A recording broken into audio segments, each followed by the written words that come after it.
Hello everyone, myself Mangesh Dharme, lecturer in Mechanical Engineering Department, NRT Polytechnic Nagpur. Today's our topic of discussion is design of screw jack. Here we see the third problem on the screw jack. Last lecture, we see the design of the screw jack. The learning outcome of today's lecture are students are able to design the screw jack. The various program outcome achieved in today's lecture are PO1 to PO5, PO8, PO9, PO10. Similarly, program specific outcomes that we achieve in today's lecture are PSO1, PSO2 and PSO3. Here is a diagram of the screw jack. This is the first step in the screw jack जो आपको अपने copy में अभी note down करना है. This is the second step of the screw jack. तो ये पूरे जितने फॉर्मूले आपको यहाँ पे दिख रहे हैं ये अपने कॉपी में नोट डाउन करो. Then next step of the screw jack, here we find out the bearing pressure in the nut. ये जो फॉर्मूले आपको यहाँ पे जो दिख रहे हैं अपने कॉपी में नोट डाउन करो क्योंकि ये फॉर्मूले के बेसिस पे क्या रहेगा आपका प्रॉब्लम डिपेंड रहेगा. Then next this also design of the nut. This also these are the various formulas in the screw jack. ये सभी फॉर्मूले आपको अपने कॉपी में नोट डाउन करना है and then only you can start the problem. This formula collar friction का ये फॉर्मूला भी अपने कॉपी में नोट डाउन कीजिए. Here we see the bending stress in the handle. ये फॉर्मूला भी नोट डाउन कीजिए. ये पूरे फॉर्मूले आपको कहाँ पे काम में आने वाले हैं व्हाइल सॉल्विंग द प्रॉब्लम. या आपने डिजाइन स्टेप में पहले ही देखे हैं. The next problem in the screw jack is the lead screw of a lathe has a acme thread of 60 mm outside diameter.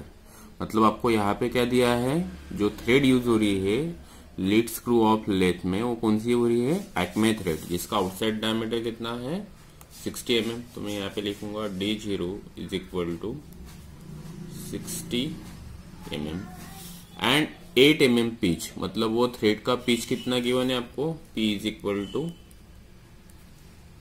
8 mm.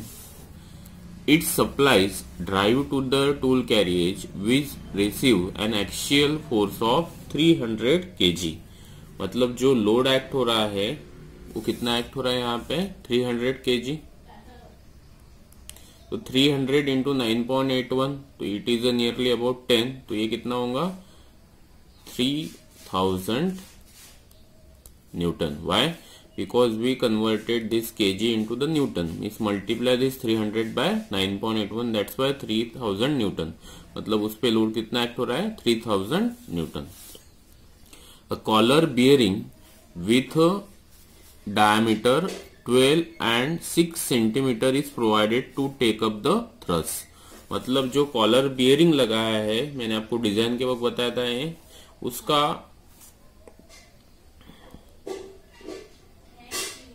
Radius कितना है R4 that is outside radius is equal to 12 centimetre और inside radius कितना है that is equal to 6 centimetre. तो मुझे क्या निकालना है अभी यहाँ पे मीन रेडियस निकालना है that is R is equal to R3 plus R4 divide by 2 is equal to 6 plus 12 divide by 2 is equal to कितना होगा है that is equal to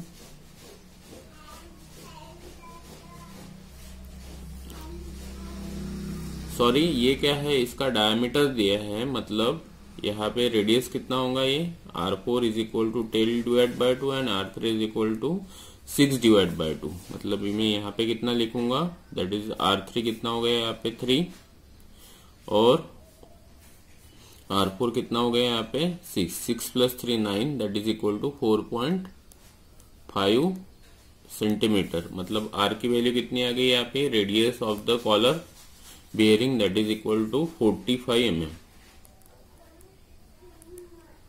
45 mm is the radius of the collar bearing. Then to take up the thrust, if the lead screw is rotated 50 rotation per minute, इसकी speed कितनी दी है lead screw की N is equal to 50 rotation per minute. And coefficient of friction of the screw thread is equal to 0.18, मतलब mu की value कितनी given है आपको 0.18 एंड कॉलर इज 0.14, मतलब mu c is equal to 0.14 ये given है। Then आपको क्या निकालना है यहाँ पे अभी, find the power required to drive the screw and efficiency, मतलब आपको पावर निकालना है और efficiency of the lead screw निकालना है। ठीक है, तो अभी यहाँ पे ध्यान दीजिए, यहाँ पे कौन सा थ्रेड है आपका, एक्मे थ्रेड है।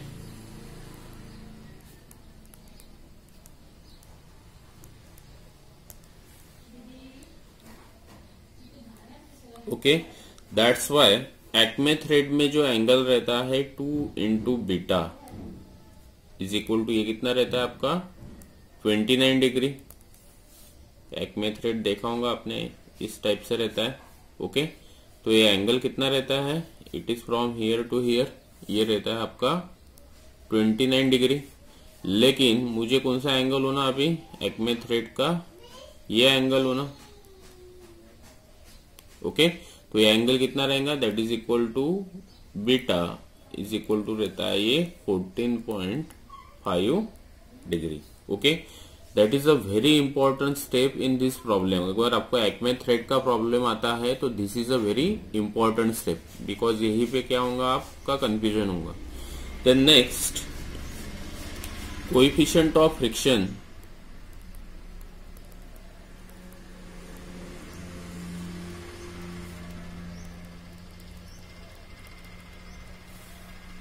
That is equal to μ1 is equal to रहता है tan phi, and for Acme thread value of phi कितना रहता है, tan mu upon cos beta. Okay, and this is a second step that will be change in Acme thread problem, that is μ1 is equal to tan phi is equal to tan mu upon cos beta is equal to tan mu की value कितनी है आपकी, अभी निकाली थी 0.18, that's why I am writing here 0.18 upon cos beta की value है 14.5। Now solve this, that is equal to tan 18 divide by cos 10.5।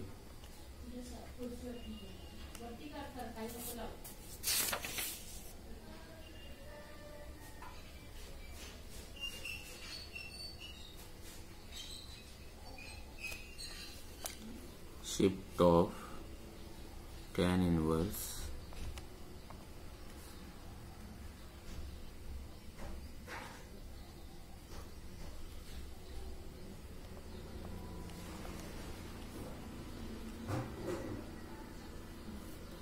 यह आ रहा है आपका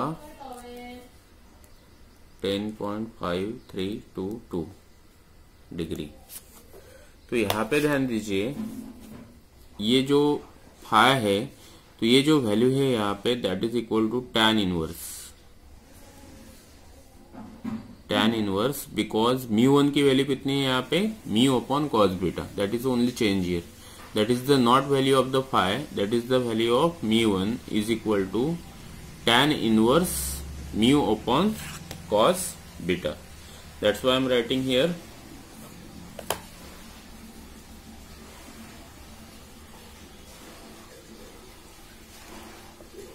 that is the value of phi। Okay, ये जो वैल्यू आपको यहाँ पे दिख रही है that is the value of phi, that is a mu upon cos beta। Okay, then mean diameter that is a of screw is equal to d0 minus pitch divide by 2।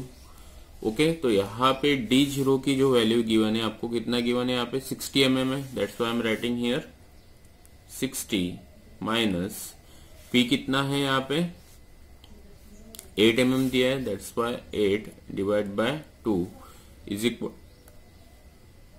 56 mm. Okay, next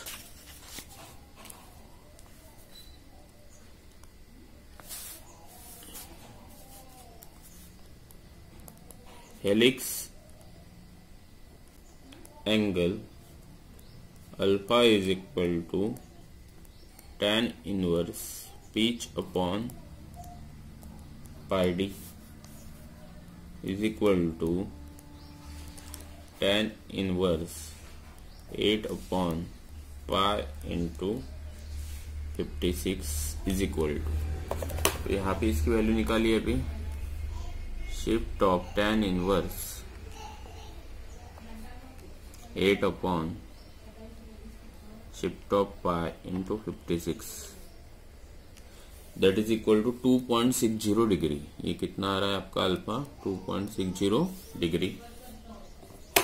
then next torque required to raise the load, that is a T1 is equal to W tan alpha plus pi into T divided by 2। तो W की value कितनी है यहाँ पे? 3000 into tan, alpha की value कितनी है अभी निकाली है आपने? 10.59, सॉरी अल्फा की वैल्यू है आपकी 2.60 प्लस फाई की वैल्यू निकाली है आपने 10.59 इंटू 56 डिवाइड बाय 2। तो इसका वैल्यू निकाली अभी T1, that is equal to 3000 into tan 2.60 plus 10.59 into 28, तो ये आ रहा है 19686.55 न्यूटन mm। ना आपको कॉलर फ्रिक्शन दिया है, तो मैं यहाँ पे कंडीशन अप्लाई करूंगा, assuming uniform wear condition, TC कितना रहेगा आपका? Torque required to collar, torque required in collar friction. तो टीसी क्या है आपका? Torque required in collar friction. इसकी जो वैल्यू रहेंगी आपकी, that is mu c into W into R. तो म्यू सी की वैल्यू आपको गिवन है प्रॉब्लम में, ठीक है। ये कितना है म्यू सी की वैल्यू? That is 0.14। डब्ल्यू की वैल्यू भी गिवन है आपको, that is equal to 3000 newton. And R की वैल्यू आपने कैलकुलेट किया था यहाँ पे, R is equal to 45 mm, that is the diameter of the collar bearing. तो that's why I am writing here 0.14 into 3000 into R, that is equal to 45। Then solve this,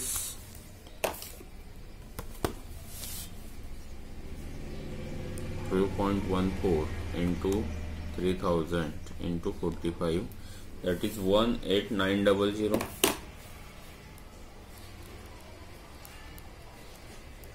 Newton mm.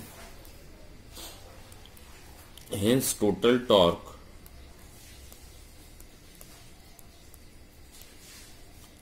is equal to T1 plus TC। तो T1 की value आई है आपकी 19686.55 plus 18900 is equal to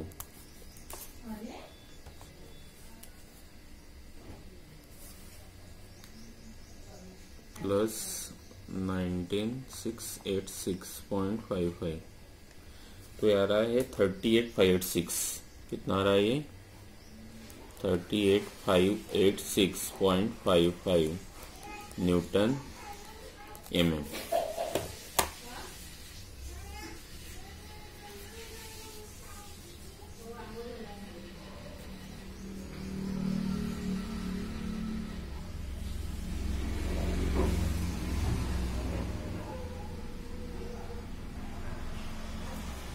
is equal to 38.586 newton metre. Then आपको क्या निकालना है अभी? Power require to drive the screw. Okay, तो पावर का फॉर्मूला क्या रहता है? यहाँ पे लिखूंगा मैं, power required to drive the screw. तो ये रहेगा आपका P is equal to 2πn tt total torque divide by 60। तो यहाँ पे 2 इंटू पाई इंटू n की वैल्यू कितनी है आपकी? 50। Total torque 38.58 divide by 60। इसका वैल्यू निकालिए अभी कितना आ रहा है। तो shift of pi into 38.58 into 50 divide by 60।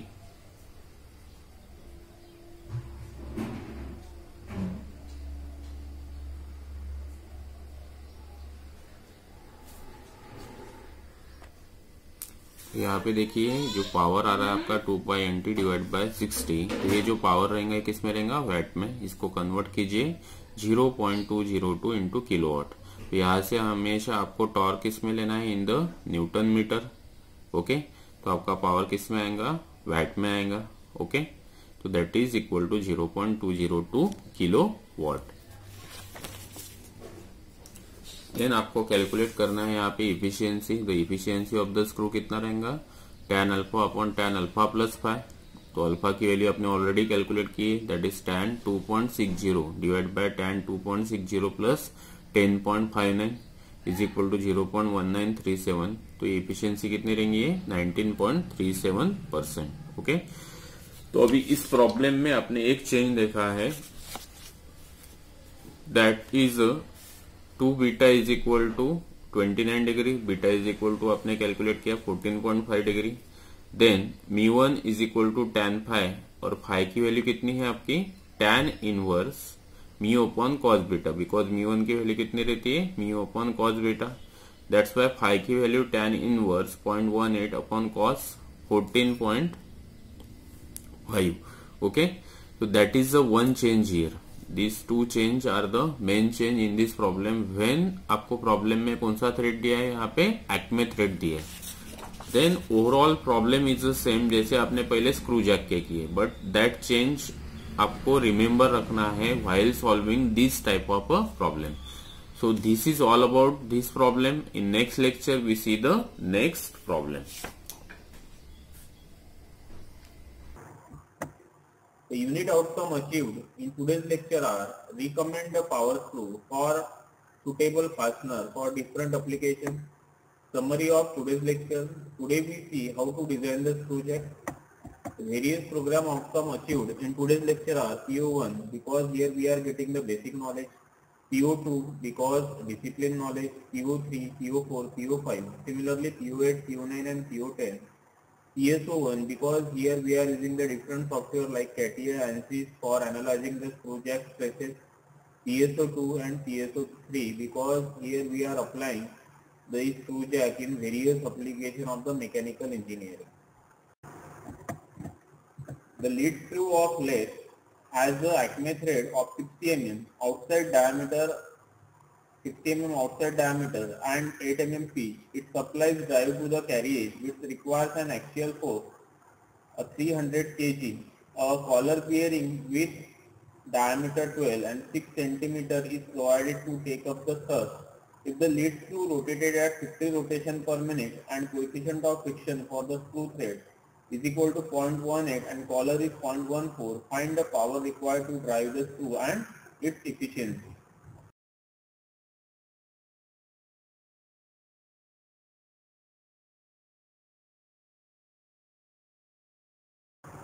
Thanks. For any query, contact to me at this number.